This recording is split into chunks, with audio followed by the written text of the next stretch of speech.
तानाजी मालुसरे यांच्या मुलाचं लग्न होतं. तानाजी मालुसरे गेले शिवाजी महाराज जवळ लग्नाच्या अक्षता घेऊन, त्याच्या मुलाच्या रायबाच्या लग्नाच्या अक्षता घेऊन गेले तानाजी मालुसरे.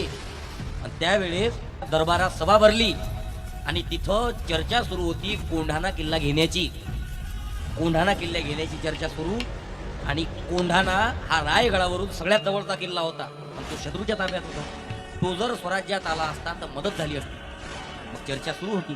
तेवढ्यात तानाजी मालुसरे समोर दिसले. त्यांनी सांगितलं जिजामातेने, तानाजी आपल्याला किल्ला घ्यायला जायचा आहे, मोहिमेवर जायचं आहे. तानाजी मालुसरे म्हणत हरकत नाही, मी जायला तयार आहे. मग सगळं झाल्यानंतर विचारलं तुम्ही आले कशासाठी होते, तर तानाजी मालुसरे म्हणतात मुलाचं लग्न आहे, मुलाच्या लग्नाच्या अक्षता घेऊन आले होते. त्यावेळेस जिजाऊ म्हणतात शिवाजी महाराजांना, तुम्ही लढाईवर जा, तुम्ही मोहिमेवर जा, मोहीम रद्द करू शकत नाही, किल्ला घेणं गरजेचं आहे. त्यावेळेस तानाजी मालुसरे म्हणतात राजे आमच्यासारखी पावळे असताना तुम्हाला जाण्याची गरज नाही. तानाजी मालुसरे तयार होतात जायला. अरे मग तुमच्या मुलाचं लग्न आहे, तर तानाजी मालुसरे म्हणतात नाही राजो, आधी लग्न कोंढाण्याचं आणि मग रायबाचं. स्वतःच्या मुलाचं लग्न बाजूला सोडलं तानाजी मालुसरे. निष्ठा किती असावी राजाबद्दल. स्वतःच्या मुलाचं लग्न बाजूला सोडलं, कोंढाणा घ्यायला गेले. कोंढाणा घ्यायला गेले तिथं उदयभार युद्ध सुरू झालं. एक एक मावळा धारातीर्थी पडत होता. त्यांचा शत्रू मारला जात होता, सैनिक मारला जात होता.